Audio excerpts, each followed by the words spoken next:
ರಮಣರ ಹಾ. ನೀವು ಅದೇ ಈಗ ಸ್ವಂತ ಅಂಗಡಿ ನೀವು ಸ್ವಂತ ಅಂಗಡಿ ಮಾಡಿದ್ದೇಳ್ರಿ, ಎರಡ್ ಕಡೆ ಕೆಲಸ ಮಾಡಿದ್ರಿ. ಆಮೇಲೆ ನೀವು ಸ್ವಂತ ಯಾವಾಗ ಮಾಡಿದಿರಿ? 1979ರಲ್ಲಿ DVG ರೋಡಲ್ಲಿ ಇಕ್ಕಿದೆ, ಅಂಗಡಿ ಇಕ್ಕಿದೆ. ಅಲ್ಲಿ ಅವಾಗ 50 ರೂಪಾಯಿ ಬಾಡಿಗೆ, ನಾನು 300 ರೂಪಾಯಿ ಅಡ್ವಾನ್ಸು. ಅಲ್ಲಿ 1 ವರ್ಷ ಮಾಡಿದೆ DVG ರೋಡಲ್ಲಿ. DVG ರೋಡ್ ಗಾಂಧಿ ಬಜಾರ್, ಮೆಟ್ಕಳಪ್ಪ ಸರ್ಕಲ್ ಇಂದ ಡೌನ್ ಹೋಗ್ತೀವಿ ಅಲ್ಲಿ. ಸರಿ, ಅಲ್ಲಿ ನಾನು ಮಾಡಿರೋ ಕೆಲಸ ಅಲ್ಲಿ ನಡೀಲಿಲ್ಲ. ನಾನು ದೊಡ್ಡ ದೊಡ್ಡ ಮ್ಯಾಕ್ಸಿ ಡ್ರೆಸ್ಸಸ್, ಫ್ಯಾಷನಬಲ್ ಈ ಬ್ಲೌಸಸ್ ಬರುತ್ತೆ, ಕೊಟರಿ ಸ್ಟೈಲು, ರಾಗ್ಲೈನ್ ಕಟಿಂಗು, ಈ ತರ ಎಲ್ಲ ಬರುತ್ತೆ, ಡಿಸೈನ್ ಆ ತರ ವಿದ್ಯಾ ಕಲ್ತಿದ್ದು ಕಮರ್ಷಿಯಲ್ ಸ್ಟ್ರೀಟ್ ಅಲ್ಲಿ. ಬಟ್ ಆ ಕೆಲಸ ಇಲ್ಲಿ ನಡೀಲಿಲ್ಲ. ಇಲ್ಲಿ ಅದು ನಡೀಲಿಲ್ಲ. ಇಲ್ಲಿ ಆ ಕಸ್ಟಮರ್ಸ್ ಇಲ್ಲ. ಆ ಕಸ್ಟಮರ್ಸ್ ಇಲ್ಲ, ಮೆಥಡ್ಸ್ ಗೊತ್ತಿಲ್ಲ ಇವ್ರಿಗೆ. ನಾವು ಕಲ್ತಿದ್ದ ಕೆಲ್ಸದ ಮೆಥಡೇ ಗೊತ್ತಿಲ್ಲ. ಇಲ್ಲಿ ಏನಿದ್ರು ಲಂಗ, ಒಂದು ಜಾಕೆಟ್ ಅಷ್ಟು ಬಿಟ್ರೆ ಅಲ್ಲೆಲ್ಲ ಬರೀ ಬ್ರಾಹ್ಮಣ್ಸ್ ಇದ್ರು. ಅವರೆಲ್ಲ ಬರೀ ಅವ್ರು ಯಾವ್ದು ಫ್ಯಾಷನಬಲ್ ಮಾಡ್ತಾ ಇರ್ಲಿಲ್ಲ, ಬರೀ ಅಷ್ಟೇ. ಅಲ್ಲಿಂದ ಈ ಕಡೆ ಬಂದೆ ನಾನು ಸ್ವಲ್ಪ. ಅಲ್ಲಿಂದ ಅಂಗಡಿ ಶಿಫ್ಟ್ ಮಾಡಿದ್ರ? ಅದು ಫಸ್ಟ್ ಏರಿಯಾ ನೋಡಕ್ ಬಂದಲ್ಲ ನಾನು. ಏನು ನಮ್ಮ ನಾನು ಕಲ್ತಿದ್ದ ಕೆಲ್ಸಕ್ಕೆ ಇಲ್ಲಿ ಬೆಲೆನೇ ಇಲ್ಲ ಅಂತ ಮೈಂಡಿಗೆ ಬಂತು. ಅವಾಗ ನಾನು ಈ ಕಡೆ ಬಂದೆ, ವಿಜಯ ಕಾಲೇಜ್ ಹತ್ರ ಬಂದೆ. Vijaya college Jayanagar south end circle ಇಂದ ಕೆಳಗಡೆ ಬಂದ್ರೆ Vijaya college, law college, Vijaya college. ಅವಾಗ ಲಾ ಕಾಲೇಜ್ ಇರ್ಲಿಲ್ಲ, ಬರೀ ಡಿಗ್ರಿ ಮಾತ್ರ ಇತ್ತು. ಅಲ್ಲಿ ಬಂದು ನೋಡಿದೆ, ನೋಡ್ಬಿಟ್ಟು ಎಲ್ಲ ಚೆನ್ನಾಗಿತ್ತು. ಆಮೇಲೆ ಅಲ್ಲೊಂದು ಮಸೀದಿ ಇತ್ತು, ಮಸೀದಿ ನೋಡಿದೆ. ಮಸೀದಿ ನೋಡಿದ್ಮೇಲೆ ನನಗೆ ಒಂದು ಮೈಂಡ್ ಬಂತು. ಯಾಕೆಂದ್ರೆ ನಾನು ಕಲ್ತಿದ್ದ ಕೆಲಸ ಎಲ್ಲ ಒಂದು 90% ಮುಸ್ಲಿಮ್ಸ್ ಕೆಲಸ ಕಲ್ತಿದ್ನಲ್ಲ, ಇಲ್ಲಿ ಯಾಕೆ ಇಡಬಾರ್ದು ಅಂತ. ಮುಸ್ಲಿಮ್ಸ್ ಯೂಸ್ ಮಾಡೋ ಕಾಸ್ಟ್ಯೂಮ್ಸ್ ನಾನು ಕಲ್ತಿರೋದು. ಮುಸ್ಲಿಮ್ಸ್ ಹಾಕ್ತಾರಲ್ಲ, ಅದೇ ಡಿಸೈನ್ ನಾನು ಕೆಲಸ ಕಲ್ತಿದ್ದೀನಿ. ಅದಕ್ಕೆ ಅಲ್ಲಿ ಬಂದು ಕೇಳಿದೆ ಒಂದು ಅಂಗಡಿ. ಒಬ್ಬಾಗ ಅವರು ಏನಪ್ಪ ಅಂಗಡಿ ಎಲ್ಲೂ ಖಾಲಿ ಇರ್ಲಿಲ್ಲ ಆ ಟೈಮಲ್ಲೇನೆ.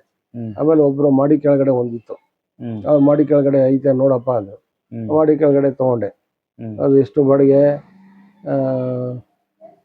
400 ರೂಪಾಯಿ ಬಾಡಿಗೆ. ಅವಾಗೆ 400 ರೂಪಾಯಿ ಬಾಡಿಗೆ. 79ರಲ್ಲಿ 400 ಅಲ್ಲ, ಸಾರಿ 400 ರೂಪಾಯಿ ಅಡ್ವಾನ್ಸ್. 400 ರೂಪಾಯಿ ಬಾಡಿಗೆ, 40 ರೂಪಾಯಿ ಮಂತ್ಲಿ. ಅವಾಗ ತಗೊಂಡು ಮಾಡಿ ಕೆಳಗಡೆ ಚಿಕ್ಕದಾಗಿತ್ತು, ತಗೊಂಡು ಒಂದು ಮಿಷಿನ್ ಇಟ್ಕೊಂಡು ಮಾಡ್ಕೊಂಡಿದ್ದೆ. ಅಲ್ಲಿ ಏನಾಯ್ತು ಅಂದ್ರೆ, ಈ ಪಕ್ಕದ ಅಂಗಡಿ ಎಂಬ್ರಾಯ್ಡ್ರಿ ಕೆಲಸ ಮಾಡ್ತಾ ಇದ್ದ, ಎಂಬ್ರಾಯ್ಡ್ರಿ ಮಾಡ್ತಾ ಇದ್ದ. ನನ್ನ ಮಗ ಏನೋ ಇವನತ್ರ ಇಷ್ಟೊಂದು ಜನ ಬರ್ತಾವ್ರ ಗಿರಾಕಿಗಳು, ನಾವು ಹಳಬ್ರು ಯಾರು ಇಲ್ಲ ಇಲ್ಲಿ ಅಂದ್ಬಿಟ್ಟು ಅವನಿಗೆ ಹೊಟ್ಟೆ ಕಿಚ್ಚು ಬಂದ್ಬಿಟ್ಟು ಮುಸ್ಲಿಮ್ಸ್ ಅವ್ನ ಪಕ್ಕದಲ್ಲಿ. ಸರಿ, ಅವನೇನ್ ಮಾಡ್ದ, ಟಕ್ ಅಂದ್ಬಿಟ್ಟು ನನ್ನ ರಾತ್ರಿಯಲ್ಲೇ ಅಂಗಡಿ ಕಳ್ತನ ಮಾಡಿಸ್ಬಿಟ್ಟ. ನಿಮ್ಮ ಅಂಗಡಿನೇ ಕಳ್ತನ ಮಾಡಿ ಎಲ್ಲ ಕಂಪ್ಲೀಟ್ ಬಳ್ದೇವ್ರು, ಕಸ ಗುಡ್ಸ್ಬಿಟ್ಟು. ಬೆಳಗ್ಗೆ ಬಂದೆ, ಯಾವ ಮಿಷಿನ್ ಇಲ್ಲ, ಏನಿಲ್ಲ, ಸ್ವಚ್ಛ ಸೈಕಲ್ ಹೊಡ್ಕೊಂಡು ಬಂದೆ. ಅಂಗಡಿ ಬಗಲ್ ತೆಗ್ದೈತೆ. ಆಮೇಲೆ ನೋಡ್ಬಿಟ್ಟು ಏನಪ್ಪ ಅಂದ್ರೆ ನನ್ಗೆ ಗೊತ್ತಿಲ್ಲ ಅಂದ ಪಕ್ಕದ ಅಂಗಡಿಯವರು. ಸರಿ, ಹೋಗಿ ಕಂಪ್ಲೇಂಟ್ ಕೊಟ್ಟೆ. ಓನರ್ಗೆ ಹೇಳಿದೆ. ಕಂಪ್ಲೇಂಟ್ ಕೊಟ್ಟಿದ್ಮೇಲೆ ಅಲ್ಲಿಂದ ನಾಯಿ ಕರ್ಕೊಂಡೆಲ್ಲ ಬಂದರು. ನೋಡ್ಬಿಟ್ಟು ಎಲ್ಲ ನೋಡಿ ಅವರು ಆ ಕಡೆ ಅಂಗಡಿಗೆಲ್ಲ ಹೋಯ್ತು. ಆ ಮುಸ್ಲಿಮ್ಸ್ ಅವ್ನು ಇದ್ನಲ್ಲ, ಆ ಕಡೆ ಇನ್ನೊಂದು ಅಂಗಡಿ ಐತೆ, ಅಲ್ಲಿಗೆಲ್ಲ ಹೋಗಿ ಆ ನಾಯಿ ಬಂತು. ಅವಾಗ ಅವ್ರನ್ನೆಲ್ಲ ಕರ್ಕೊಂಡು ಸ್ಟೇಷನ್ಗೆ ಹಾಕ್ಬಿಟ್ರು. ನಾಯಿ ಸ್ವಂತ ತಗೊಂಡಿದ್ದೀನಿ ರೇಟ್ಗೆ. ಆಮೇಲೆ ಅವರೆಲ್ಲ ಬಂದು ನನ್ನ ಹಿಡ್ಕೊಂಡ್ಬಿಟ್ರು ಮುಸ್ಲಿಮ್ಸ್ ಅವರು. ರಮೇಶ್ ಕಂಪ್ಲೇಂಟ್ ಜೀನ್ಸು ಖ್ಯಾತಿ ಹೂವಾತೋ ಅಚ್ಚಾನ ಇರತ್ತ, ಹಂಗೆ ಹಿಂಗೆ ಅಂತೇಳಿ ಆಮೇಲೆ ರಫ್ ಆಗಿ ಮಾತಾಡಿದ್ರು. ಸರಿ, ನಾನೇನು ಯೋಚನೆ ಮಾಡಿದೆ, ನಾವು ಇಲ್ಲಿ ಇರ್ಬೇಕಲ್ಲ, ಯಾಕಪ್ಪ ಏನು ಅಂದ್ಬಿಟ್ಟು ಓನರ್ ಹೇಳಿದ್ರು. ಅವ್ರು ಏನಾರು ಮಾಡಿದ್ರು ನಾನಿದ್ದೀನಿ ಸುಮ್ಮನೆ ಇರು ಅಂದರು. ಆಯಿತು ಅಂದ್ಬಿಟ್ಟು ಸುಮ್ಮನೆ ಇದ್ದೆ. ಆಮೇಲೆ ಮಾರನೇ ಬೆಳಿಗ್ಗೆ ಬಂದಾಗ ಹೇಳಿದ್ರು, ಕೇಸ್ ವಾಪಸ್ ತಗೋ ನೀನು ಅಂದರು. ನಾನೇ ಸ್ಟೇಷನ್ಗೆ ಹೋಗ್ಬಿಟ್ಟು ಕೇಸ್ ವಾಪಸ್ ತೊಗೊಂಡೆ. ಹೋಗ್ಬಿಟ್ಟು ಅಲ್ಲೇ ಅವ್ನಿಗೆ ಹೇಳಿದೆ, ಅಲ್ಲಪ್ಪ ನಾನು ಏನು ಮಾಡಿದೆ ನಿಮಗೆ ಅಂದರೆ, ನಾವೇನು ಕಳ್ತನ ಮಾಡಿದ್ದೀವಿ, ನಿಮ್ಗೇನು ಒಪ್ಕೊಳ್ತಿದ್ದೀವ, ಹಂಗೇನು ಗೊತ್ತಪ್ಪ, ನಾಯಿ ಬಂದು ಹಿಡ್ಕೊಂಡು ನಿಮ್ಗೆ ಕರ್ಕೊಂಡು ಹೋಗಿದ್ದಾರೆ ಅಂದ್ಬಿಟ್ಟು. ಸರಿ, ಹಂಗೆ ಚರ್ಚೆಗಳಾಯಿತು. ಹಂಗೆ ಬಂದು ಅವ್ನು ಶಾಪ್ ಹಾಕ್ಬಿಟ್ಟು ಬಂದ್ಬಿಟ್ಟು ಅಂಗಡಿನ ಕೂತ್ಕೊಂಡೆ, ಕೆಲಸ ಮಾಡ್ಕೊಂಡು ಕೂತ್ಕೊಂಡಿದ್ದೆ. ಮತ್ತೆಲ್ಲ ಮಿಷಿನ್ ಎಲ್ಲ ಮತ್ತೆ ತಗೊಂಡ್ರಿ ನೀವು? ಇಲ್ಲ, ಅವರೇ ಮುಸ್ಲಿಮ್ಸ್ ಅವ್ರು ಒಬ್ರು ಮಿಷಿನ್ ಕೊಡ್ಸಿದ್ರು. ಮುಸ್ಲಿಮ್ಸ್ ಅವರೇ ಒಂದು ಮಿಷಿನ್ ಕೊಡ್ಸಿದ್ರು. ಅಲ್ಲಿ ಏನ್ ಮಾಡ್ತೀಯಪ್ಪ ನೀನು, ಒಂದು ಮಿಷಿನ್ ಬಿಡ್ಕೊ ಅಂದ್ಬಿಟ್ಟು ಅದೇ ಮಿಷಿನ್ ಕುಟ್ಕೊಂಡು ಅನ್ಕೊಂಡಿದ್ದೆ 79ರಲ್ಲಿ. ಆಮೇಲೆ ಆ ಟೈಮಲ್ಲಿ ಮದುವೆ ಮಾಡ್ತೀನಿ ಅಂತ ಓಡಾಡಿದ್ರು. ಇವಾಗ ಅಂಗಡಿ ಕಳ್ತನ ಆಗೈತೆ, ಏನು ಇಲ್ಲ ಅಂದ್ರೆ, ಇಲ್ಲ ನೀನ್ ಮಾಡ್ಕೊ ಈ ತಂಗಿ ಗಂಡ ಅಂಗಡಿ ಹತ್ರ ಬರೋದು, ಅವನೊಂದು ಸ್ವಲ್ಪ ತಲೆ ತಿನ್ನೋದು, ಇಲ್ಲ ಮಾಡ್ಕೊ ಅಂದ್ಬಿಟ್ಟು ಏನೋ ಮಾಡೋಗ್ರಪ್ಪ ಅಂದೆ. ಸರಿ ಎಂಗೇಜ್ಮೆಂಟ್ ಆಯ್ತು. ಆದ್ ಮಾರನೇ ಬೆಳಿಗ್ಗೆನೆ NGF ಇಂದ ಇಂಟ್ರೂ ಬಂತು ನನಗೆ. NGF ಫ್ಯಾಕ್ಟ್ರಿ ಎಂಗೇಜ್ಮೆಂಟ್ ಆದ ಮಾರನೇ ದಿವಸನೇ NGF ಇಂದ ಇಂಟ್ರೂ ಬಂತು ನನಗೆ. ಏನೋ ಇಂಟ್ರೂ ಬಂತಲ್ಲ ಅಂತ ಹೇಳಿದ್ರು. ಓದೋರು ಕೇಳಿದೆ, ನೋಡ್ರಿ ಅಂದ್ರೆ NGF ಇಂದ ಇಂಟ್ರೂ ಬಂದಿತ್ತು ಕಣಯ್ಯ ಅಂದ್ರು. ಸರ್ ನೋಡೋಣ ನಮ್ಗೆ ಲೆಟರ್ ತೊಗೊಂಡು NGF ಫ್ಯಾಕ್ಟ್ರಿ ಹೋದೆ. ಅದು ನೋಡ್ಬಿಟ್ಟು BGM ಕೃಷ್ಣಮೂರ್ತಿ ಅಂತ ಒಬ್ರು ಇದ್ರು, BGM ಕೃಷ್ಣಮೂರ್ತಿ. ಅವರು ಸಮೀವುಲ್ಲಾ ಅಂದ್ಬಿಟ್ಟು ಒಂದು ಡೈರೆಕ್ಟರ್ ಇದ್ರು. ಅವ್ರ ಮನೆಗೆ ಸ್ಪಿಟ್ ಆಡಕ್ ಬರೋರು, ಅವರು ಕಾರ್ಡ್ಸ್ ಆಡಕ್ ಬರೋರು. ಸರಿ ಅವ್ರಿಗೆ ಹೇಳಿದ್ದೆ ನಾನು, ಈ ತರ BGM ಕೃಷ್ಣಮೂರ್ತಿಗೆ. ಅವ್ರು ಕಳ್ಸಿರೋದು, ಅವ್ರು ಕಳ್ಸಿದ್ದಾರೆ. ಸರಿ ಅದು ಹೋಗಿ ನೋಡಿದ್ರೆ ಅವ್ರು BGM ಕೃಷ್ಣಮೂರ್ತಿ ಕೂತಿದ್ರು. ನಮಸ್ಕಾರ ಸರ್ ಅಂದೆ. ನಮಸ್ಕಾರ ರಾಮು, ಅದೇ ನೀನು ಹೇಳ್ದಲ್ಲ ಫ್ಯಾಕ್ಟ್ರಿಲಿ ಯಾವ್ದಾನ ಇದೆಯಾ ಅಂದ್ಬಿಟ್ಟು, ಅದಕ್ಕೆ ನಾನು ನೀನು ಟೈಲರ್ ಕೆಲಸ ಮಾಡ್ತಾ ಇದ್ದಲ್ಲ, ಯೂನಿಫಾರ್ಮ್ ಸೆಕ್ಷನ್ ನಿಮ್ಗೆ ಹಾಕಿದ್ದೀನಪ್ಪ, ಮಾಡ್ಕೊಂಡು ಹೋಗು ನೀನು. ಅಂಗಡಿ ಎಲ್ಲ ಕಳ್ತನ ಆಯ್ತು ಅಂತ ಹೇಳ್ದಲ್ಲ, ಅದಕ್ಕೆ ಯೂನಿಫಾರ್ಮ್ ಸೆಕ್ಷನ್ಗೆ ಹಾಕಿದ್ದೀನಿ, ಮಾಡ್ಕೊಂಡು. ಸರಿ ಆಯ್ತು ಸರ್ ಅಂದ್ಬಿಟ್ಟು ಯೂನಿಫಾರ್ಮ್ ಸೆಕ್ಷನಲ್ಲಿ ಮನೆಯಿಂದ ಅಲ್ಲಿಗೆ ಹೋಗಿ ಬರ್ತಾ ಇದ್ದೆ. ಎಷ್ಟು ಸಂಬಳ? ಬರೀ 450 ರೂಪಾಯಿ. 450 ರೂಪಾಯಿ ಸಂಬಳ. ಅಲ್ಲಿಂದ ಒಂದು ಊಟ ಎಷ್ಟು ಕೂಪನ್ ಎಲ್ಲ, ಕೂಪನ್ ಊಟ ಅಲ್ಲೆಲ್ಲ ಹಂಗೆ ಮಾಡ್ಕೊಂಡು ಹೋಗ್ತಾ ಇದ್ದೆ. ಆಮೇಲೆ ಒಂದು 2 ತಿಂಗಳು ಮಾಡಿದೆ, ಆಗಲಿಲ್ಲ ಅಂತ ಹೇಳಿ ಹೋದೂರ NGF ಇಲ್ಲಿ ಕೇರ್ಪುರಂ ಐಸೋಲೇಷನ್ ಹಾಸ್ಪಿಟ್ಲ್ ಅಂತ ಬರುತ್ತೆ, ಅದರಿಂದ ಮುಂದೆ ಹೋಗ್ಬೇಕು. ಸರಿ ಬರಕ್ಕೆ ನಂಗೆ ದೂರ ಆಗೋದು, ಅಂಗಡಿ ಬೇರೆ ಇತ್ತಲ್ಲ, ದೂರ ಆಯ್ತು. ಆಮೇಲೆ ಎಂಗೇಜ್ಮೆಂಟ್ ಆಗಿತ್ತು, ಬೇಡ ಅಂತ ಕೆಲಸ ಬೇಡ ಅಂದ್ಬಿಡೆ. BGM ಕೃಷ್ಣಮೂರ್ತಿ ಯಾಕ್ರಿ ಅಂದರು. ದೂರ ಆಗುತ್ತೆ, ನಂಗೆ ಬರೋಕ್ಕಾಗಲ್ಲ, ಅಂಗಡಿ ಬೇರೆ ನೋಡ್ಕೋಬೇಕು, ಅಂಗಡಿಲಿ ಕೆಲಸ. ನೀನು ಇಷ್ಟಪ್ಪ, ನಾನು ಏನು ಹೇಳಲ್ಲ, ಕೆಲಸ ಬೇಕು ಅಂದರೆ ಕೆಲಸ ಕೊಡ್ತಿದ್ದೀನಿ, ಇವತ್ತಿಲ್ಲ ನಾಳೆ ಅದು ದೊಡ್ಡ ಇದಾಗುತ್ತೆ ಅಂದರು. ಇಲ್ಲ ಸರ್ ನಾನು ಓನ್ ಬಿಸ್ನೆಸ್ ಮಾಡ್ತೀನಿ ಅಂದ್ಬಿಟ್ಟು ಪುನಃ ಅಂಗಡಿಗೆ ಬಂದೆ. ಬಂದ್ಮೇಲೆ ಅಂಗಡಿಗೆ ಕೆಲಸ ಜಾಸ್ತಿ ಆಯಿತು, ದಿನ ಕೆಲಸ ಆಯಿತು. ಇಲ್ಲಿ ಅಲ್ಲೇ ಐತಿ ಅಂಗಡಿ ಮತ್ತೆ ಚೇಂಜ್ ಮಾಡಿದೆ. ಎಲ್ಲಿಗೆ? ಕಳ್ತನ ಆಗೋಯ್ತಲ್ಲ. ಆಮೇಲೆ ಬೇರೆಯವ್ರು ಇನ್ನೊಬ್ರು ಯಾರೋ ಮುಸ್ಲಿಮ್ಸ್ ಅವ್ರು ಹಿಡಿದ್ಬಿಟ್ಟು ನಂಗೆ ಮಸೀದಿ ಒಳಗಡೆ ಅಂಗಡಿ ಕೊಡ್ಸಿದ್ರು. ಎಲ್ಲಿ? ಯಾವ ಏರಿಯಾದಲ್ಲಿ? ಅದೇ ಏರಿಯಲ್ಲಿ, ಅಲ್ಲೇ ಮಸೀದಿ ಐತೆ. ಆ ಮಸೀದಿಯಲ್ಲೇ ಅವ್ರೊಬ್ರು ಅಂಗಡಿ ಕೊಡ್ಸಿದ್ರು. ರಮ್ಮು ಬಾಯಿಲಿ ಅಂದ್ರು. ಏನು ಅಂದೆ, ಈ ಅಂಗಡಿ ನೀನು ಕೊಡ್ತೀನಿ, ಮಾಡ್ಕೊಂಡು ಹೋಗ್ತೀಯ ಅಂದ್ರು. 1 ಸಾವಿರ ಅಂದೆ. ಆಮೇಲೆ ನೋಡಪ್ಪ 5,000 ರೂಪಾಯಿ ಅಡ್ವಾನ್ಸು, ಆಮೇಲೆ 150 ರೂಪಾಯಿ ಬಾಡಿಗೆ, ಎಷ್ಟು 150 ಬಾಡಿಗೆ, 5,000 ನೀನು ಸಪ್ರೇಟ್ ಕೊಡ್ಬೇಕಪ್ಪ. ಇದು ಎಷ್ಟನೇ ಇಸ್ವಿದು? 1980 ಅಂದ್ರೆ 80 ಬೀಳ್ತು ಆ ಟೈಮಲ್ಲಿ ಹೇಳಿದ್ರು. ಸರಿ ಕೊಟ್ಬಿಟ್ಟು ಅಲ್ಲಿ ಏನು ಮಾಡಿದೆ, ನಾನು ಆ ಅಂಗಡಿ ತೊಗೊಂಡೆ, ಯಾವುದು ಮಸೀದಿ ಅಂಗಡಿ, ಅಲ್ಲಿ ತೊಗೊಂಡೆ. ಅಲ್ಲಿಂದ ಹೊಡಿತು ಲಾಟ್ರಿ ನನಗೆ, ಹೊಡಿತು. ಮದುವೆ ಮಾಡ್ಕೊಂಡೆ, ಅವಾಗ ತಾನೇ ಮದುವೆ ಮಾಡ್ಕೊಂಡೆ. ಮದುವೆ ಮಾಡ್ಕೊಂಡು ಇದಕ್ಕೂ ಅಂಗಡಿ ಸಿಕ್ಕಿದಕ್ಕೂ ಏನೋ ನನಗೆ. ಮದುವೆ ಆಗಿದ್ದು ಅಂದ್ರೆ ಯಾರು? ಅಕ್ಕನ ಮಗಳೇನೆ. ನಿಮ್ಮ ಅಕ್ಕನ ಮಗಳನ್ನೇ ಮದುವೆ ಆದ್ರ? ಮೊದ್ಲು ನೋಡಿದ್ರ? ನಿಮ್ಮ ಅಕ್ಕನ ಮಗಳದು? ಅದೇ ನಮ್ಮ ತಂದೆಯವರು ಹೇಳ್ಬಿಟ್ಟು ಸತ್ತೋಗಿದ್ರಲ್ಲ. ಏನಂತ ಹೇಳಿದ್ರು? ಇವ್ರಿಗೆ ಇದೇ ಹುಡುಗನ್ ಕೊಡ್ಬೇಕು ಅಂದ್ಬಿಟ್ಟು, ರಾಮನ್ಗೆ ಕೊಡ್ಬೇಕು ಈ ಹುಡುಗಿನ ಅಂತ ಹೇಳ್ಬಿಟ್ಟಿದ್ರಲ್ಲ. ಅದಕ್ಕೆ ಅದೇ ಹುಡುಗಿನ ನನ್ನ ಕೊಟ್ಟರು. ನಿಮ್ ತಂದೆಯವರು ಗುರ್ತು ಮಾಡಿ ಹೋಗಿದ್ರು, ಇದೇ ಹುಡುಗಿನ ರಾಮ ಮದುವೆ ಆಗ್ಬೇಕು ಅಂತ. ಖಂಡಿತ ಅದೇ ಮದುವೆ ಅದೇ ಆದ್ಮೇಲೆ ನನ್ಗೊಂದು ಸ್ವಲ್ಪ ಸ್ಟಾಕ್ ತಿರುಗ್ತು. ಹಂಗೆ ತಿರುಗ್ತಾ ಹಂಗೆ ಕೆಲ್ಸದ ಮೇಲೆ ಗೌನ ಕೊಟ್ಕೊಂಡು ಬಂದೆ. ಅಲ್ಲಿ ಮಸೀದಿ ಅಂಗಡಿ ತಗೊಂಡಲ್ಲ, ಇನ್ನ ನನ್ಗೆ ಒಳ್ಳೆ ಸೂಪರ್ ಆಗಿ ಬಂದ್ಬಿಡ್ತು ಅದು ಅಂಗಡಿ. ಎಲ್ಲ ಕೆಲಸ ನಂತ ಅಷ್ಟೊತ್ತಿಗೆ ಒಂದು ಅಂಗಡಿ ಟೈಮ್ಗೆಲ್ಲೇ ನನ್ಗೆ 10 ಜನ ಕೆಲಸಗಾರರು. ಅವಾಗ್ಲೇನೆ 1980 ಇಸ್ವಿಲಿ ಜನ ಇದ್ರು ನಿಮ್ಮ ಅಂಗಡಿಲಿ. 10 ಜನ ಕೆಲಸ ಮಾಡ್ತಾ ಇದ್ರು. 6 ಜನ ಹೊಲಿತಾ ಇದ್ರು, 6 ಜನ ಹೊಲಿಯೋದು, 4 ಜನ ಹ್ಯಾಂಡ್ ವರ್ಕ್ ಮಾಡೋರು, ಒಬ್ರು ಐರನಿಂಗು, ನಾನು ಬರೀ ಕಟಿಂಗ್ ಮಾಸ್ಟ್ರು. ನಾನು ಬರೀ ಕಟ್ ಮಾಡಿ ಕೊಡೋದು. ಆಮೇಲೆ ಇನ್ನೂ ಜಾಸ್ತಿ ಆಗೋಯ್ತು. ಪಕ್ಕದಲ್ಲಿ ಒಂದು ಇದು ಮಾಡಿದೆ, ಮಿಷಿನ್ಗಳು ಮಡಗಕ್ಕೆ, ವರ್ಕ್ಶಾಪ್ ಥರ. ಬರೀ ಇದು ಮಾತ್ರ ಅಟೆಂಡ್ ಮಾಡೋಣ, ಕಸ್ಟಮರ್ಗೆ ಅಟೆಂಡ್ ಮಾಡೋಕ್ಕೆ ಅಂತ ವರ್ಕ್ಶಾಪ್ ಮಾಡಿದೆ. ಅಲ್ಲೊಂದು 10 ಮಿಷನ್ ಹಾಕಿದೆ. ಅಲ್ಲಿ ಕೆಳಗಡೆ ಮೇಲ್ಗಡೆ ಎಲ್ಲ ಹಾಕಿದೆ. ಅಲ್ಲಿ ಕೆಲಸಗಾರಿಗೆಲ್ಲ ಫ್ರೀ ಆಗಿರ್ಬೇಕು, ಫ್ರೀಯಾಗಿ ಮಾಡ್ಕೊಂಡು ಹೋಗ್ಲಿ ಅಂತ ಕೆಲಸಗಾರ ಬಿಡಿ ಹಂಗೆ ಕೆಲಸ ಮಾಡ್ಕೊಟ್ರು ವರ್ಕರ್ಸ್ ಎಲ್ಲ. ನಮಗೆ ಸಾಥ್ ಕೊಡೋರು, ಬೆಳಗ್ಗೆನೆ 7-8 ಗಂಟೆಗೆಲ್ಲ ಬರೋರು, ಕೆಲಸ ಮಾಡಿ ಕೊಡೋರು. ಅವರೆಲ್ಲ ಚೆನ್ನಾಗಿ ಕೆಲಸ ಮಾಡಿದ್ರು. ಹೀಗೆ ಮಾಡ್ತಾ ಒನ್ ಬೈ ಒನ್ ತಗೊಳ್ತು. 82ಗೆ ನಮ್ಮ ತಂದೆಯವರು ಹೇಳಿದಲ್ಲ, ಅದು ಕನ್ಸಲ್ಲಿ ಬಂದಿದ್ರು ರೋಡ್ ಸೈಡ್ ನೋಡೋದ್ಬಿಟ್ಟು, ಅವಾಗ 82ಗೆ ಮೈಂಡಲ್ಲಿ ಬಂತು. ಮನೆ ಕಟ್ಟಬೇಕು ಅಂದ್ಬಿಟ್ಟು ಆವಾಗ ಬಂದು ಇಲ್ಲಿ ನಾನು ಕೂತಿ ಮಾತಾಡ್ತಾ ಇದ್ದೀನಲ್ಲ ಈ ಜಾಗದಲ್ಲಿ, ನಮ್ಮ ತಂದೆಯವ್ರ ಈ ಜಾಗ, ಇಲ್ಲಿ ಬಂದು ನಾನು ಪಾಯ ಆಗಿದೆ. 82ನೇ ಇಸ್ವಿ. 82 83ರಲ್ಲಿ ಪಾಯ ಹಾಕಿ ಇದು ಮಾಡಿದೆ.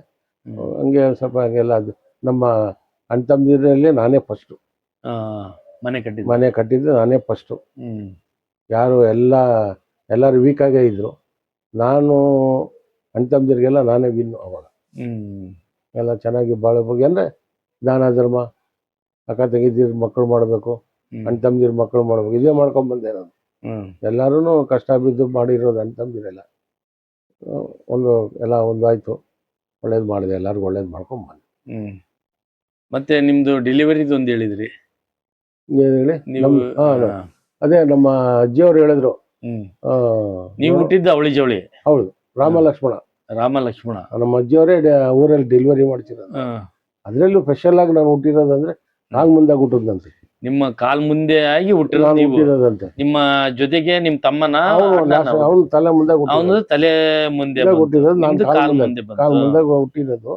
ಅದಕ್ಕೆಪ್ಪ ನೀನು ಹುಟ್ಟಿದ್ಮೇಲೆ ಇದು ನಿಮ್ಮ ಅಜ್ಜಿ ಹೇಳಿದ್ದು ಮಾತಾ? ನಮ್ಮ ಅಜ್ಜಿ ತಾಯಿಯವ್ರ ತಾಯಿ, ನೀನು ಕಾಲ್ ಮುಂದೆ ಆಗಿ ಹುಟ್ಟಿದ್ಯಾ, ಅವನ್ ತಲೆ ಮುಂದೆ ಹುಟ್ಟಿದ್ದು.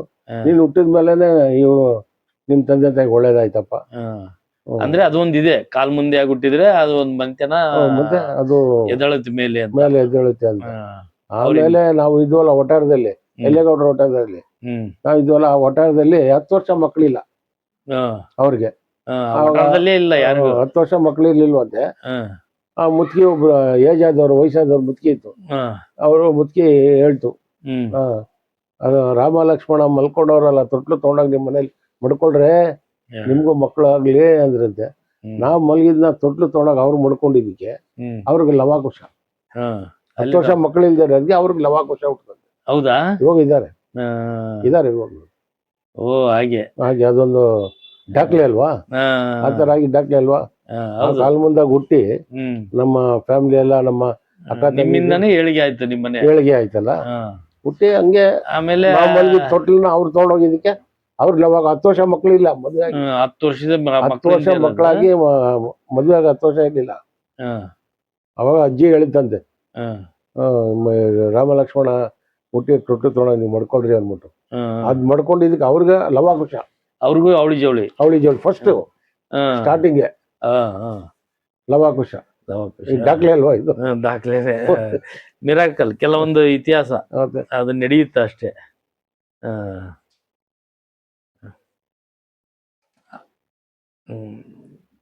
ಆಮೇಲೆ ನಿಮ್ಮ ಮಕ್ಕಳು, ಆಮೇಲೆ ನನ್ ಮದ್ವೆ ಆದ್ಮೇಲೆ ನನಗೆ ಒಂದು ಮಗ ಹುಡ್ದ.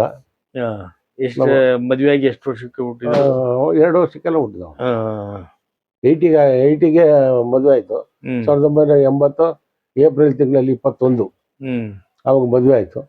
82 ಇವ್ನು ಹುಡ್ದ. ಇವ್ನು ಹುಟ್ಟಿದ ಮೇಲೂ ಚೆನ್ನಾಗಿ ಅಭಿವೃದ್ಧಿ ಚೆನ್ನಾಗಾಯ್ತು. ಮಗ ಹುಟ್ಟಿದ ಮೇಲೂ ನೀವು ಅಭಿವೃದ್ಧಿ ಇನ್ನ ಜಾಸ್ತಿ, ಇನ್ನ ಕೆಲಸ ಜಾಸ್ತಿ, ಇನ್ನ ವ್ಯವಹಾರ ಜಾಸ್ತಿ, ಇನ್ನು ಎಲ್ಲ ಫುಲ್, ಎಲ್ಲ ಮನೆ ತುಂಬಾ ಜನ, ಇಲ್ಲೆಲ್ಲ ಮನೆ ತುಂಬಾ. ಈ ಮನೇಲೆ ನಮ್ಮ ಅಣ್ಣ ತಮ್ಮದಿರು ಯಾರಿಗೂ ಎಲ್ಲ ಇಲ್ಲೇ. ಯಾವ್ದು ಮದುವೆ ಮಾಡ್ಬೇಕಾದ್ರೆ ಈ ಮನೇನೆ. ಅಕ್ಕ ತಂಗಿರ್ ಮದುವೆ ಮಾಡ್ಬೇಕಾದ್ರೆ ರಾಮಣ್ಣನ ಕರಿ, ಅಣ್ಣ ತಮ್ಮದಿರ ಮಕ್ಕಳಿಗೆ ನೋಡ್ಬೇಕಾದ್ರೆ ರಾಮಣ್ಣನ ಕರಿ. ಪ್ರತಿಯೊಂದಕ್ಕೂ ನಾನೇ ಮುಂದ್ ನಿಂತು ಎಲ್ಲ ನಡೆಸ್ಕೊಡು ಅನ್ನೋರು. ಬಟ್ ಆ ಟೈಮ್ ಹಂಗಿತ್ತು.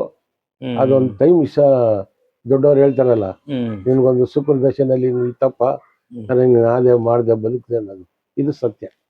ಅಕ್ಕ ತಂಗಿದಿರಲ್ಲ ಅಂದ್ರೆ ಕೆಟ್ಟದ್ ಮಾತ್ರ ನಾನು ಬಯಸಲ್ಲ, ಕೆಟ್ಟದ್ ಮಾಡಕ್ ಹೋಗಲ್ಲ. ಮಾಡಿದ್ರೆ ಒಳ್ಳೇದ್ ಮಾಡ್ಬೇಕು ಅಷ್ಟೇ ನಂಗೆ ಗೊತ್ತಿರೋದು.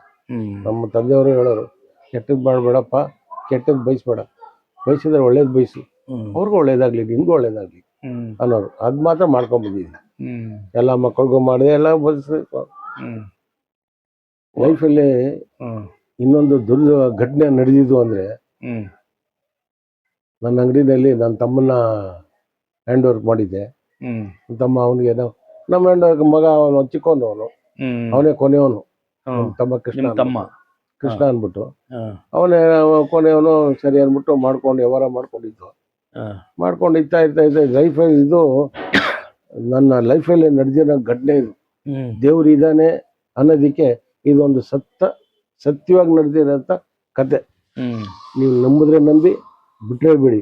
ಇದಂತೂ ಸತ್ಯವಾಗಿ ನಡೆದಿದ್ದು. ನಾನು ಒಳ್ಳೆತನ ಮಾಡಿರೋದಕ್ಕೆ ಇದೊಂದು ನನ್ನ ಪರ್ಸನಲ್ದ ಮಾಡಿತು. ನಾನು ಹಿಂಗೆ ಕಟ್ ಮಾಡ್ತಾ ಇದ್ದೀನಿ ಸರ್, ಹ ಕಾಕ ಅಂತ ಕರೀತು. ಹ ನಾನು ಬಗ್ಗೆ ನೋಡಿದೆ ಹಿಂಗೆ. ಹ ಆಮೇಲೆ ತಿರ್ಗಾ ಇನ್ನೊಂದ್ಸತಿ ಇನ್ನೊಂದು ಶೇಪ್ ಹಿಂಗೆ ಕಟ್ ಮಾಡಿ ಹಿಂಗೆ ಅಂದೆ, ತಿರ್ಗಾ ಕರೀತು. ತಿರ್ಗಾ ಹಿಂಗೆ ಕಡೆ ಬಗ್ಗೆ ನೋಡಿದೆ.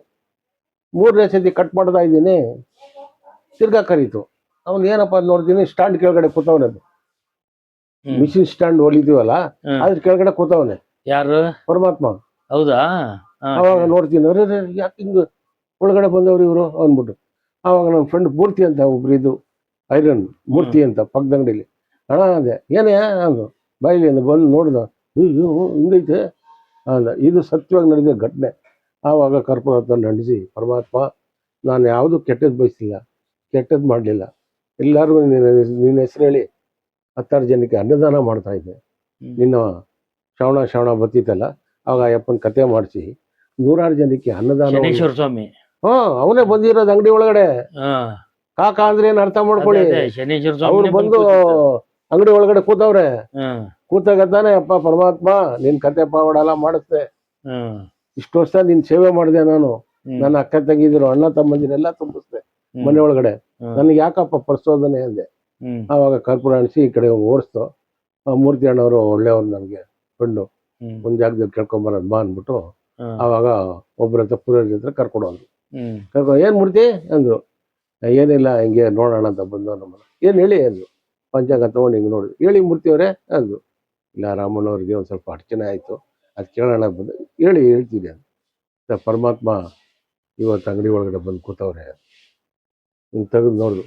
ಶನಿವಾರ ಶನಿವಾರದಲ್ಲಿ ಶನಿವಾರ ರಾವಗಾಲದಲ್ಲಿ ಪರಮಾತ್ಮ ಬಂದು ಕೂತಿದ್ದಾನೆ. ಆದ್ರೆ ನಿನಗೆ 7 ವರ್ಷ ಕಠಿಣ ಶಿಕ್ಷೆ ಇದೆ. ಯಾರು ಹೇಳಿದ್ದು? ಪುರೋಹಿತರು ಹೇಳ್ಬಿಟ್ರು.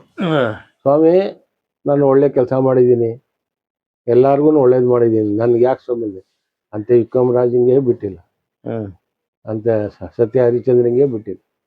ನಾವೆಲ್ಲ ನರಮನುಷ್ಯರು. ಯಾವ ಲೆಕ್ಕ? ನಿಂಗೆ ಶೋಧನೆ ಮಾಡಕ್ ಬಂದಿದ್ದಾನೆ, ಇದಂತೂ ಸತ್ಯ. ನೀನ್ ಕಟ್ಟಿಟ್ಟು ಬುತ್ತಿ ಇದು, ಹೊಡಬಿಡು ನೀನು ದೇಶಾಂತರ ಹೋಗ್ತೀಯ ಅಂದ್ರು. ನಾನು ಯಾಕೆ ಸ್ವಾಮಿ ದೇಶಾಂತರ ಹೋಗ್ಬೇಕು ಅಂದೆ. ನೀನು ಹೋಗಲ್ಲ, ಅವನೇ ಕರ್ಕೊಂಡು ಹೋಗ್ತಾನೆ ಅಂದ್ರು. ಆಮೇಲೆ ಸರಿ ಬಿಟ್ಟು ಆಯಿತು ಅಂದೆ. ಇನ್ನೊಂದು ಫೈಲ್ ಹಿಂಗೆ ತೆಗೆದು ಹಿಂಗೆ ನೋಡಿದ್ರು. ಇನ್ನೊಂದು ತಿಂಗಳಲ್ಲಿ ಹಿಂಗೆ ಸ್ವಿಚ್ ಮದ್ದು ಅಡ್ಮಿಟ್ ಆಯ್ತೀಯಾ ಅಂದರು. ನಾನು ಜಿಮ್ಗೆ ಹೋಗ್ತಾ ಇದ್ದೀನಿ ಸ್ವಾಮಿ, ಗಡ್ಡಿ ಮೇನು ಅಂದೆ. ಯಾವ ಮೇನಾದರೂ ಹೋಗ್ತೀಯ ತಗೋ ಅಂದರು. ಆಮೇಲೆ ಸರಿ ಅಂದ್ಬಿಟ್ಟು ಆಯ್ತು ಬನ್ನಿ ಅಂದ್ಬಿಟ್ಟು ಎಷ್ಟು ಅಂತ ಕೇಳಂದ್ರೆ, ಏನು ಬೇಡ ಹೋಗಿ ಮೂರ್ತಿ ಅಂದರು. ಇನ್ನೂ ತಿಂಗಳಾಗಲೇ ಇಲ್ಲ, ಅಡ್ಮಿಟ್ ಆಗ್ಬಿಟ್ಟೆ. ಯಾವ ವಿಚಾರಕ್ಕೆ? ಹೊಟ್ಟೆ ನೋವು ಬಂತು ಅಂತ. ಹೊಟ್ಟೆ ನೋವು ಬಂತು ಅಂತ ಅಡ್ಮಿಟ್ ಆದೆ. ಸೇವಾಕ್ಷೇತ್ರ ಅಂದ್ಬಿಟ್ಟು ಇಲ್ಲಿದೆ, ಅಡ್ಮಿಟ್ ಆದೆ. ಅಲ್ಲಿ ಡಾಕ್ಟ್ರು ಕಲ್ಲಿದೆಪ್ಪ ತೆಗಿಬೇಕು ಅಂದರು. ನನಗೆ ABCD ಗೊತ್ತಿಲ್ಲ. ಎಲ್ಲ ಜನ ಎಲ್ಲ ಮುತ್ಕೊಂಡ್ಬಿಟ್ರು, ನಮ್ಮ ಕಡೆ ಇರೋಲ್ಲ. ಅವ್ರು ಆಪ್ರೇಷನ್ ಅಂದ್ರೆ ಗೊತ್ತಿಲ್ವಲ್ಲ ಅವಾಗ. ಮುತ್ಕೊಂಡ್ಬಿಟ್ರು. ಎಲ್ಲ ಆಯಿತು, ಆಪ್ರೇಷನ್ ಎಲ್ಲ ಆಯಿತು. ಮನೇಲಿ ಬಂದೆ, ಬಂದ್ಕೊಂಡು ಎಲ್ಲ ಆರೋಗ್ಯ ಕಾಪಾಡಿಕೊಂಡು ಸೀದಾ ಆ ಪುರೋಹಿತರ ಹತ್ರ ಹೋದೆ. ಸ್ವಾಮಿ, ನೀವು ಹೇಳಿದಂಗೆ 1 ತಿಂಗಳ ಅಡ್ಮಿಟ್ ಆಗಿದೆ ಸ್ವಾಮಿ. ಆಯಿತು ಅಂದೆ. ಹೌದಾ ಅಂದ್ಬಿಟ್ಟು ಹಿಂಗೆ ತೆಗೆದು ನೋಡು. ಇನ್ನೊಂದು ತಿಂಗಳಲ್ಲೂ ಒಂದು ಸ್ತ್ರೀ ಬಂದು ನಿನ್ನ ಅಟ್ಯಾಕ್ ಮಾಡ್ತಾಳಿಲ್ಲ. ಯಾಕೆ ಸ್ವಾಮಿ ನಂಗೆ ಪಡಿಸೋದೇನು? ನೀನೆಲ್ಲ ಪರಮಾತ್ಮ ಕರ್ಕೊಂಡ್ಬಂದು ಬಿಡ್ತಾನೆ, ಕರ್ಕೊಂಡು ಹೋಗ್ತಾನೆ ಅಂದರು. ಆಮೇಲೆ ಏನಪ್ಪ ಇದೊಂದು ಹಿಂಗೆ ಆಗೋಯ್ತಲ್ಲ. 1 ತಿಂಗಳಿಗೇನೆ ಒಂದು ಸ್ತ್ರೀ ಬಂದು ನನಗೆ ಅಟ್ಯಾಕ್ ಮಾಡ್ಕೊಂಡು ಕರ್ಕೊಂಡು ಹೋಗ್ತಾನೆ ಇತ್ತು. ಯಾರು? ಹಿಂಗೆ ಯಾವ ಒಂದು ಬಾಂಧವ್ಯ.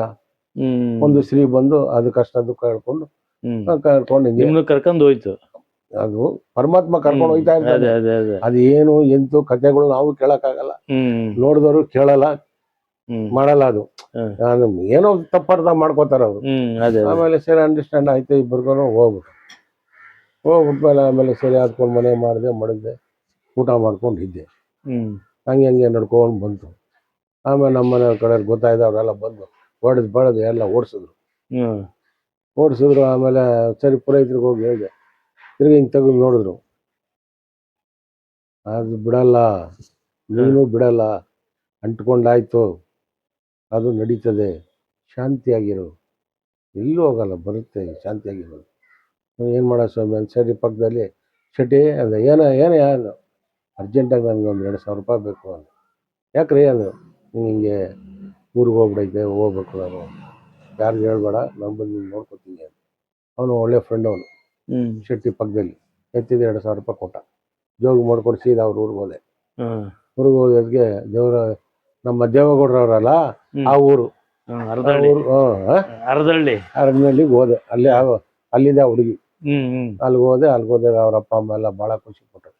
ಹ್ಮ್ ಅಲ್ಲಿಂದ ಬಂದಿದ್ದೀರಾ ಬನ್ನಿ ನಮ್ಮಂಗ ಅವ್ರು ನನ್ನ ಸಾವುಕಾರ ಅಂತ ಕರೀತಾ ಇದ್ರು.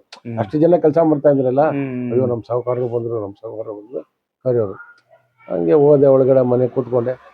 ಸರಿ ಅಂದ್ಬಿಟ್ಟು ಅವ್ರು ನೈಟು ಮಟನ್ ಎಲ್ಲ ತಂದು ಊಟ ಮಾಡಿದೆ, ಮಲ್ಕೊಂಡೆ ನೈಟಿಂದ. ಮಾರನೇ ಬೆಳಗ್ಗೆ ದೇವೇಗೌಡರು ತಾಯಿ ಬಂದರು. ಅವ್ರು ಬಂದು ಯಾರು ಶೆಟ್ರೆ ಅಂದರು. ನಮ್ಮದ್ರಲ್ಲಿ ಶೆಟ್ರೆ ಅಂತ ಕರೀತಾರೆ, ದೇವಂಗ್ ಶೆಟ್ರೆ ಅಲ್ವಾ, ಯಾರು ಶೆಟ್ರೆ ಅಂದರು. ನಮ್ಮವರೇ ಬಂದಿದ್ದಾರೆ ಅಂತೇಳಿ. ಒಳ್ಳೆ ವಿಕ್ರಮರಾಜನ್ ನೋಡಿದಾಗ ಆಯ್ತಪ್ಪ, ಹುಷಾರ ಕಾಪಾಡು, ಒಳ್ಳೆತನ ಇದೆ ಇವರಲ್ಲಿ ಅಂದರು. ಆಮೇಲೆ ಅಜ್ಜಿ ಏನು ತಂದ್ಕೊಡ್ಲಿ ನಿಮ್ಗೆ ಅಂದೆ. ಏನು ಬೇಡ ಮಗನೆ ಅಂದರು. ಯಾರು ದೇವೇಗೌಡರ ತಾಯಿ ಎಲ್ಲಡಿಕೆ ತಂದು ಅವ್ರು ಕೊಡಿಸ್ದೆ. ಎಲ್ಲಡಿಕೆ ಹಾಕೋ ರೂಢಿ ಅವ್ರಿಗೆ ತಂದು ಕೊಡಿಸ್ದೆ. ಎಲ್ಲಡಿಕೆ ಹಾಕ್ಕೊಂಡು ಚೆನ್ನಾಗಿರಪ್ಪ, ಕಾಲು ನಮಸ್ಕಾರ ಮಾಡ್ಕೊಂಡು ಚೆನ್ನಾಗಿರಪ್ಪ. ಆವಾಗ ಅಲ್ಲಿಂದ ಬಂದೆ. ಅಲ್ಲಿ ಒಂದು ರಾತ್ರಿ ಇದ್ದೆ. ಮಾರನೇ ಬೆಳಿಗ್ಗೆ ತಿರ್ಗಿ ಬೆಂಗಳೂರಿಗೆ ಬಂದೆ. ಹೇಳ್ಬಿಟ್ಟು ನಿಮ್ಗೆ ಕರ್ಸ್ಕೊಡ್ತೀನಿ ನಿಮಗೆ ಅಂತ ಹೇಳ್ಬಿಟ್ಟು ಬೆಂಗಳೂರು ಬಂದು ತಿರ್ಗಿ ಮನೆ ಮಾಡಿದೆ. ಬೆಂಗಳೂರಲ್ಲಿ ಮನೆ ಇದು ಸಂಸಾರ ಮಾಡ್ಕೊಂಡು ಇದ್ದೆ. ಮನೇಲಿ ಜಗಳ ಹಂಗೆ ಹಿಂಗೆ ಗೊತ್ತಲ್ಲ, ಹೆಂಗಸರು ಎಲ್ಲ ಸೇರ್ಕೊಂಡ್ರೆ ಎಲ್ಲ ಅದು ಒಳಗಡೆ ನಡೀತಾ ಇರೋದು ಯಾರಿಗೂ ಗೊತ್ತಿಲ್ಲ. ಪರಮಾತ್ಮ ನಡೆಸ್ತಾವನೆ ಅನ್ನೋದು ಪ್ರತಿಯೊಬ್ಬರಿಗೆ ಯಾರಿಗೂ ಗೊತ್ತಿಲ್ಲ. ಮನುಷ್ಯರಿಗೆ ಏನು ಗೊತ್ತಾಗುತ್ತೆ? ಅವರಲ್ಲಿ ಬಾಯಿಗೆ ಬಂದಾಗ ಅವ್ರು ಮಾತಾಡ್ತಾ ಇರ್ತಾರೆ. ಬಟ್ ನಾನು ಕಿವಿ ಕೇಳ್ತಾ ಇರಲಿಲ್ಲ. ಆಯ್ತು, ನನ್ನ ಋಣ ಏನಿದೆಯೋ, ಋಣಶೇಷಿ ಏನಿದೆಯೋ ಅದನ್ನ ಮಾಡಲೇಬೇಕು ಅಂದ್ಬಿಟ್ಟು ಈಗ ಬಂದ ಪುರೋಹಿತರ ಹತ್ರ. ಈ ಪುರೋಹಿತರೇ ನಮಸ್ಕಾರ, ಬಂದು ಅರ್ಚನೆ ಮಾಡಿ ನೀನು ಮಾಡ್ತಾ ನಿಮ್ಮ ಬರ್ತಾ ಇರೋದೇ ಒಳ್ಳೆಯದು, ನಿನಗೊಂದು ನಾನು ಗೈಡ್ಸ್ ಕೊಡ್ತೀನಿ ನಿನಗೆ ಆ ಥರ ಅಂದರು. ಆಮೇಲೆ ನೋಡಿ ಸ್ವಾಮಿ ಹಿಂಗೆ ಆಗೋಯ್ತು, ಏನು ಮಾಡಲಿ, ಹುಡುಗಿ ಅಟ್ಯಾಕ್ ಆಯಿತು, ಎಲ್ಲ ಆಯಿತು, ಮನೆ ಮಡಗಿದ್ವಿ, ಹುಡುಗಿ ಆಯಿತು, ನೀನೇನು ಮಾಡ್ಬೇಕು ಹೇಳು, ಏನು ಹೇಳ್ಬೇಕು ಹೇಳು ಅಂದರು. ಆಮೇಲೆ ನನಗೆ ಪ್ರೆಗ್ನೆಂಟ್ ಆಗ್ಬಿಟ್ಟೈತೆ. ಆಸ್ಪತ್ರೆಗೆ ಕರ್ಕೊಂಡೋಗಿದ್ದೆ, ಬನಶಂಕರಿ ಆಸ್ಪತ್ರೆಗೆ. ತಕ್ಷಣ ಅಂತ ಕರ್ಕೊಂಡೋಗಿದ್ದೆ. ಅದಕ್ಕೆ 5 ತಿಂಗಳಾಗಿದೆ, ಏನು ಮಾಡಲಿ ಅಂದರೆ ಹಿಂಗೆ ತೆಗೆದು ಹಿಂಗೆ ನೋಡಿದ. ಅದು ತೆಗ್ಸಿದ್ರೆ ನೀನೊಂದು ಹತ್ಯೆ ಮಾಡ್ದಂಗಾಗುತ್ತೆ, ಅದನ್ನ ಮಾಡಬೇಡ ನೀನು. ಅದು ಬಂದಿರೋದೇ ಜನ್ಮ ಕೊಡೋಕೆ ಬಂದಿರೋದು, ಅದು ಇರಲಿ, ನಾನು ಹೇಳ್ತೀನಿ ಮುಂದೆ ಅಂದರು. ಅದು ಬಂದಿರೋದೇ ಜನ್ಮ ಕೊಡೋಕೆ ಬಂದಿರೋದು, ಅದಿರಲಿ, ಮಾಡಬೇಡ ಅಂದರು. ಆಮೇಲೆ ಆಯಿತು ಅಂತ ಬಿಟ್ಟು ಆಮೇಲೆ ವಿಕ್ಟೋರಿಯಾ ಡೆಲಿವರಿ ಟೈಮ್ ಕರ್ಕೊಂಡೋದೆ. ಅಲ್ಲಿ ವಿಕ್ಟೋರಿಯಾ ವೆಂಕಟೇಶ್ವರ ಸ್ವಾಮಿಗೆ ಹೋಗ್ಬಿಟ್ಟು, ಅಪ್ಪ ಯಾವುದೂ ತೊಂದರೆ ಮಾಡಿಲ್ಲಪ್ಪ, ನನಗೇನು ತೊಂದರೆ ಕೊಡಬೇಡ, ದುಡ್ಡು ಕಾಸಲ್ಲೆಲ್ಲ ತೊಂದರೆಯಲ್ಲಿದ್ದೀನಿ, ನನಗೆ ಯಾವ ಕಾಸು ಇಲ್ಲ, ಪಾಪ ಹುಡುಗಿನ ಕಾಪಾಡಪ್ಪ ಅಂದೆ. 7 ಅರ್ಧ ಗಂಟೆಲಿ ಗಂಡು ಮಗು ಹುಟ್ಬಿಟ್ಟ. ಗಂಡು ಮಗು ಎಲ್ಲ ಮನೆ ಕಡೆ ಎಲ್ಲ ಗೊತ್ತಾಯ್ತು. ಗಂಡು ಮಗ ಹುಟ್ಬಿಟ್ಟ. ಇನ್ನು ಆಸ್ತಿಗೆಲ್ಲ ಬಂದ್ಬಿಡ್ತಾರೆ, ಆಸ್ತಿ ಎಲ್ಲ ಹೊಡ್ಕೊಂಡು ಹೋಗ್ಬಿಡ್ತಾರೆ ಅಂದ್ಬಿಟ್ಟು ಗೊತ್ತಲ್ಲ ಇವ್ನಿಗೆ 2ನೇ ಕಡೆ ಅದು ಇದಾಗ್ಬಿಟ್ಟಿದೆ ಅಂದ್ಬಿಟ್ಟು. ನಾನು ಅದ್ರ ಬಗ್ಗೆ ಎಲ್ಲ ನಂಗೆ ಆಸ್ತಿ ಏನು ಅನ್ನೋದು ಗೊತ್ತಿಲ್ಲ, ಬರೀ ಇಷ್ಟೇ ಗೊತ್ತಿದೆ. ಆಮೇಲೆ ಸರಿ ಅಂದ್ಬಿಟ್ಟು ಒಂದು ಸರಿ ಹುಡುಗಿ ಕರ್ಕೊಂಡೋಗಿ ನಮ್ಮ ಕಡೆನೆಲ್ಲ ಮಾಡಿದೆ ಎಲ್ಲ ಆಯಿತು. ಹಿಂಗೆ ಓಡಾಡ್ಕೊಂಡೇ ಇದ್ದು. ಆಮೇಲೆ 5 ತಿಂಗಳ ಮಗ ಆಯಿತು. ಅದೇನು ಬುದ್ಧಿ ಬಂದು ದೇವೇಗೌಡರ ಮನೆಗೆ ಹೋದೋ ಇಬ್ರು. ದೇವೇಗೌಡರ ಮನೆಗೆ ಹೋದೋ. ಆಮೇಲೆ ದೇವೇಗೌಡರ ಮಗಳನ್ನು ಈ ಹುಡುಗಿ ನನ್ನ ಜೊತೆ ಐತಲ್ಲ, ಅವಳನ್ನು ಇಬ್ರು ಕ್ಲಾಸ್ಮೇಟಲ್ಲಿ ಊರಲ್ಲಿ. ಆವಾಗ ಮನೆಗೆ ಹೋದ, ಹುಡುಗಿ ಇತ್ತು. ಏನೇ ಶಶಿ ಅಂತು, ನಾನು ಸುಮ್ಮನೆ ಬಂದೆ ಕಣೆ ಅಂತ ಇಬ್ಬರು ಫ್ರೆಂಡ್ಲಾಗಿ ಮಾತಾಡೋದು. ಯಾರೇ ಅಂತು, ಇವರೇ ಕಣೆ ಯಜಮಾನ್ರು ಅಂದು. ಹೌದಾ, ಚೆನ್ನಾಗಿದ್ದಾರೆ ಕಣೆ, ಸೂಪರಾಗಿ ಅವ್ರು ನೋಡೋಕ್ಕೆ, ಚೆನ್ನಾಗಿ ನೋಡ್ಕೊಳ್ಳಿ ಅವ್ರನ್ನ ಅಂದರು. ಕಣೆ ಅದಕ್ಕೆ ಬಂದೆ ಅಂದು. ಏನು ಬೇಕು ಹೇಳಿ ಅಂದರು. ಅಪ್ಪಾಜಿಗೆ ಹೇಳಿ ಒಂದು ಕೆಲಸ ಕೊಡಿಸಿ ಅಂದು. ಏನಂತು, ಅಪ್ಪಾಜಿಗೆ ಹೇಳ್ಬಿಟ್ಟು ಒಂದು ಕೆಲಸ ಕೊಡಿಸಿ ಅಂದು. ಅಪ್ಪಾಜಿ ಆಮೇಲೆ ನಾನು ಬಂದು ಅಪ್ಪಾಜಿ ಒಳಗಡೆಯಿಂದ ಬಂದರು. ಯಾರಮ್ಮ ಅಂದರು. ಅದೇ ನಮ್ಮೂರಿಗೆ ಶೆಟ್ರಿ ಇಲ್ವಾ ಅವ್ರ ಮಗಳು ಅಂತ. ಯಾರು ಇವರು? ಅವರೇ ನೋಡ್ಕೊಂಡಿರೋದು ಅಂದು. ಹೌದಾ, ನೀನು ಮುಂಚೆ ಮದುವೆ ಆಗಿಲ್ವೇನಪ್ಪ ಅಂದರು. ಇದ್ದಾರೆ ಮಕ್ಕಳು ಇದ್ದಾರೆ. ಯಾರು ನೋಡ್ತಾರೆ? ಅಲ್ಲೂ ವ್ಯವಸ್ಥೆ ಮಾಡಿದ್ದೀನಿ. ಇವಳು ಚೆನ್ನಾಗಿ ನೋಡ್ಕೊತೀಯಾ? ನೋಡ್ಕೊತೀನಿ. ಏನು ಬೇಕು ನಿಮಗೆ ಅಂದರು. ಏನಕ್ಕೆ ಕೇಳ್ತಾ ಇಲ್ಲ? ಅಪ್ಪಾಜಿ ನನಗೊಂದು ಕೆಲಸ ಕೊಡಿಸಿ ಅಪ್ಪಾಜಿ. ಯಾರು ಹೇಳಿದ್ದು? ಅವ್ರಿಗೆ. ಆಮೇಲೆ ಏನು ಬೇಕು ಹೇಳಮ್ಮ ಅಂತೇಳಿ, ನೀವು ಕೆಲಸ ಕೊಡಿಸಿ ಅಪ್ಪಾಜಿ ಅಂದರು. ಅವಾಗ ಫೋನ್ ಎತ್ತಿದ್ರು ದೇವೇಗೌಡರು. ಫೋನ್ ಮಾಡಿ ಸೂಪ್ರೆಂಟ್ಗೆ ಹೇಳಿದ್ರು, ನಾನು ಒಂದು ಕ್ಯಾಂಡಿಡೇಟ್ ಕಳಿಸ್ತಾ ಇದ್ದೀನಿ, ನೀವು ಕೆಲಸ ಕೊಡಿ ಅಂದ್ಬಿಟ್ಟು. ಆಮೇಲೆ ಹೋದೋ ಸಂಜಯ್ ಗಾಂಧಿ ಹಾಸ್ಪಿಟ್ಲಿಗೆ. ಸೂಪ್ರೆಂಟ್ ನೋಡಿದಟ್ಟಿಗೆ ಆವಾಗಲೇ ಫಾರಮ್ ಹತ್ರ ಸೈನ್ ಮಾಡಿ ಅವಾಗ ಡ್ಯೂಟಿ ಅಪಾಯಿಂಟ್ಮೆಂಟ್ ಕೊಟ್ಟೇ ಬಿಟ್ರು ನಿಮಗೆ, ಆ ಹುಡುಗಿಗೆ. ಡ್ಯೂಟಿ ಅಪಾಯಿಂಟ್ಮೆಂಟ್ ಕೊಟ್ಟರು. ಮಾಡ್ಕೊಂಡು ಹೋಗಮ್ಮ ನೀನು ಮಾಡ್ಕೊ ಅಂದ್ಬಿಟ್ರು. ಮಾಡ್ಕೊಂಡು ಬರ್ತಾಯಿತ್ತು. ಸಂಬಳನೂ 1,750 ಪೇಮೆಂಟ್ ಅವಾಗ ಆವಾಗ ತಿಂಗಳಿಗೆ ಹಾ. ಕೊಟ್ಟರು. ಮಾಡ್ಕೊಂಡು ಬರ್ತಾ ಇತ್ತು. ಬರ್ತಾ ಒಂದು ಅಡಚಣೆಗಳಾಗ್ತಾ ಇತ್ತು. ಇವ್ರ ತಂದೆ ತಾಯಿದು ಹಂಗೆ ಹಿಂಗೆ ಅಂತ ಮಾತಾಡೋದು ಎಲ್ಲ ಶುರು ಆಯಿತು. ಆವಾಗ ಶುರು ಆದಮೇಲೆ ಏನಮ್ಮ ಯಾಕಮ್ಮ ನಾನೇನು ತೊಂದರೆ ಕೊಡ್ತಾ ಇದ್ದೀನಿ, ನನಗೆ ಅದು ಕೊಡು ಇದು ಕೊಡು ಅಂತ ನಾನು ಕೇಳ್ತಾ ಇದ್ದೀನಿ. ಯಾಕೆ ತೊಂದರೆ ಕೊಡ್ತಾ ಇದ್ದೀನಿ, ನಿನಗೇನೋ ಒಂದು ವ್ಯವಸ್ಥೆ ಮಾಡಬೇಕು ಮಾಡ್ತೀನಿ, ಒಂದು ಸೈಟ್ ಮಾಡಿ ಮನೆ ಮಾಡಬೇಕು, ಅದೆಲ್ಲ ನಾವು ದಿನಪತ್ರಿಕೆ ಆಗುತ್ತೆ. ಸುಮ್ಮನೆ ಶಾಂತಿಯಾಗಿರೋದು.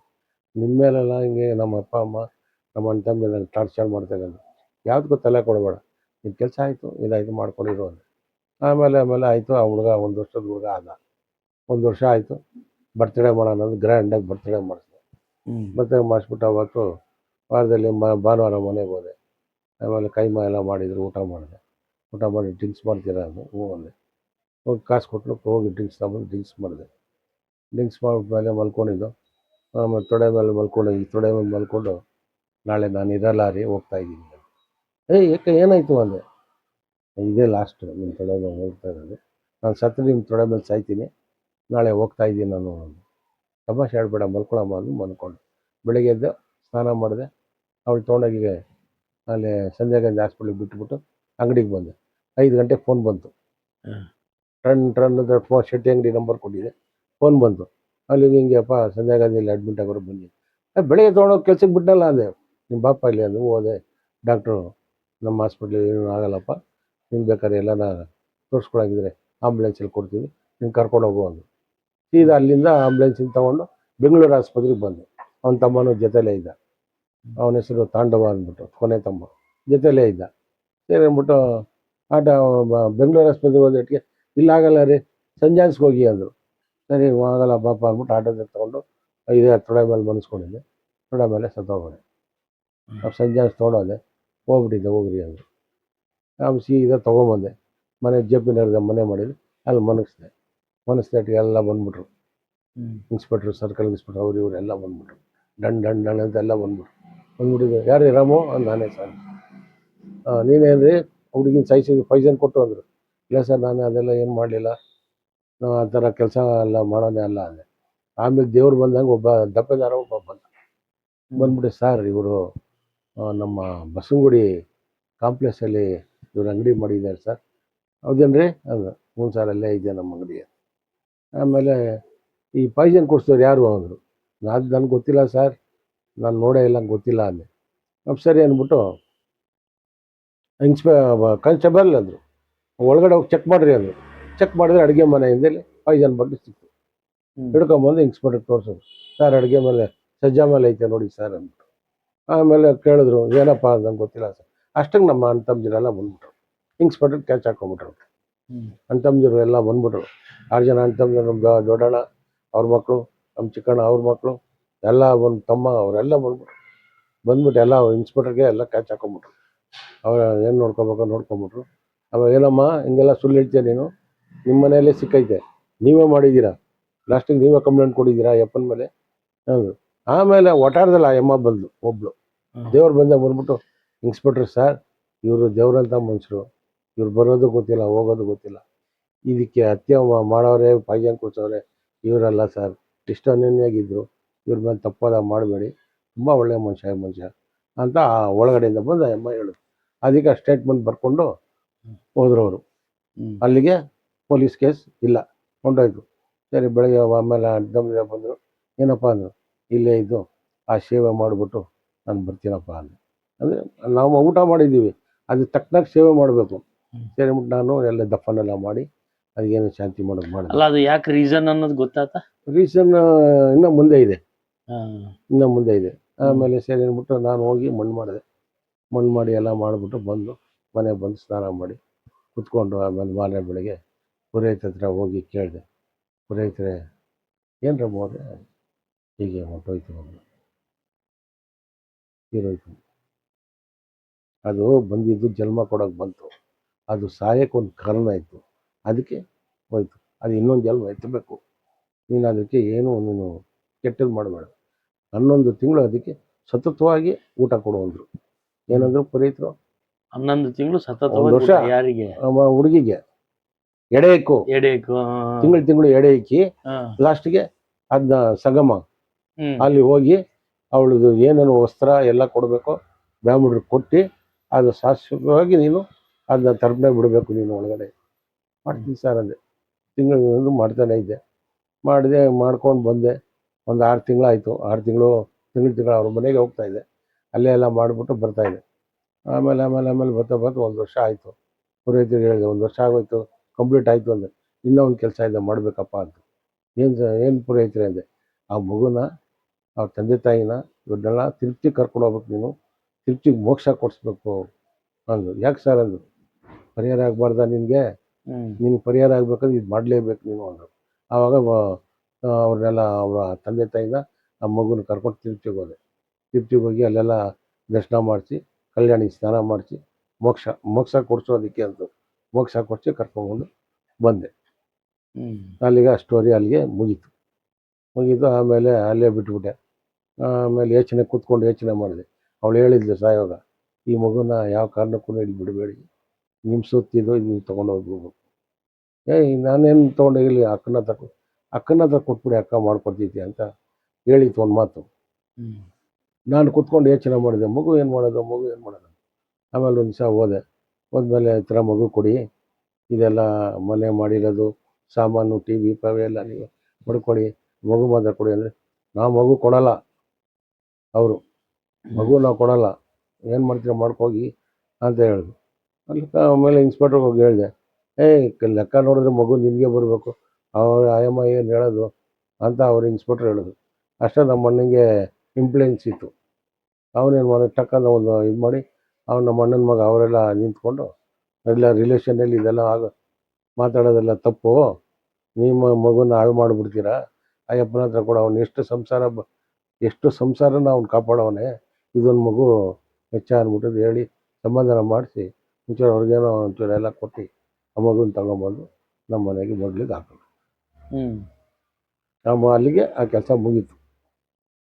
ಅಲ್ಲಿಂದ ಆ ಮಗು ಇಲ್ಲಿ ಬೆಳೀತು. ಇಲ್ಲೇ ಬೆಳೆದು ದೊಡ್ಡವನಾದ. ಅವ್ನಿಗೊಂದು ಮದುವೆ ಮಾಡಿ ಒಂದು ಇಂಡಿಪೆಂಡೆಂಟ್ ಕೊಟ್ಟು ಅವ್ನಿಗೊಂದು ಏನೋ ನೀನು ಬದುಕೋಗಪ್ಪ ಅಂದ್ಬಿಟ್ಟು ಅವ್ನಿಗೊಂಚೂರು ಏನೋ ಕೊಟ್ಟು ಕಳಿಸ್ತೀವಿ. ಅವ್ನಿಗೊಂದು ಸೈಟ್ ಇತ್ತು, ಮಾಡಿದ್ದ ಅವಾಗೆ.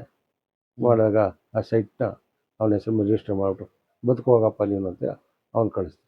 ನಾವೇ ಒಂದು ಹುಡುಕಿ ಮದುವೆ ಮಾಡಿ ಕನ್ಯಾದಾನ ಮಾಡಿ ಸಂತೋಷ ನಗ್ನಗ್ತಾ ಇರಿ, ಹೋಯ್ತಾ ಬರ್ತಾರೆ. ಅವ್ನಿಗೆ ಗೊತ್ತಿಲ್ಲ ಮೆಟಲ್ ಏನು ಕೇಳಬೇಕು, ಮಕ್ಕಳಿಗೆ ಗೊತ್ತಿಲ್ಲ. ನಾವು ಮಾಡ್ಬೇಕಾದ ಧರ್ಮ ನಾವು ಮಾಡಿದ್ರೆ ಕಳಿಸ್ತೀವಿ. ಅವರು ಚೆನ್ನಾಗವ್ರೆ, ನಾವು ಚೆನ್ನಾಗಿದ್ದೀವಿ. ಅವನೇ ಬರ್ತಾನೆ ಹೋಯ್ತಾನೆ. ಮನೆ ಕರ್ಕೊಂಡೋಗಿದ್ದ, ದೇವಸ್ಥಾನ ಕರ್ಕೊಂಡೋದ, ಬಂದ ಕಾರಲ್ಲಿ ಅವನೇ ಕರ್ಕೊಂಡ್ಬಂದು ಬಿಟ್ಟ. ಇಷ್ಟ ಆಯಿತು, ಆ ಕತೆ ಮುಗೀತು. ಲೈಫಲ್ಲಿ ನೋಡಿ, ಅಯ್ಯೋ ಅದು ಪುರೋಹಿತರಿಗೆ ಕೇಳಿದೆ, ಯಾಕೆ ನನಗೆ ಇದೆಲ್ಲ ಬದುಕಬೇಕು ಅಂದರೆ ಫೈಲಿಂಗ್ ತೆಗೆದುಕೊಂಡು ನಿಮ್ಮ ತಂದೆಗೆ ಎಷ್ಟು ಜನಪ್ಪ ಅಂದರು. ಏನು ಸರ್ ಶ್ರೀಗಳು ಅಂದೆ. ಒಬ್ಬರೇ, ನಮ್ಮ ತಾಯಿರೊಬ್ಬರೇ. ಅವ್ರ ತಂದೆಗೆ ಎಷ್ಟು ಜನ ನೋಡು ಅಂದರು. ಅವ್ರ ತಂದೆಗೆ ಬಂದ್ಬಿಟ್ಟು ನಮ್ಮ ತಂದೆ ಅವ್ರಿಗೆ 4 ಜನ ಅಂತೆ ಹೆಂಡ್ತಿದ್ರು. ಅವ್ರು 4 ಜನ ಅಜ್ಜನಿಗೆ, ಅವ್ರಿಗೆ 4 ಜನ ಅಂತೆ. ಅದು ಪುರೋಹಿತರು ಹೇಳೋದು, ಅದು ಊಟ ಮಾಡಿ ಬಿಟ್ಟೋಗವ್ರೆ, ಅದನ್ನ ನೀವು ಊಟ ಮಾಡಬೇಕು ಅಂದರು. ಊಟ ಮಾಡಿ ಬಿಟ್ಟೋಗಿದ್ದಾರೆ, ಅದನ್ನ ನೀವು ಊಟ ಮಾಡಬೇಕು ಅಂದರು. ಇದು ಸತ್ಯ ತಾನೆ.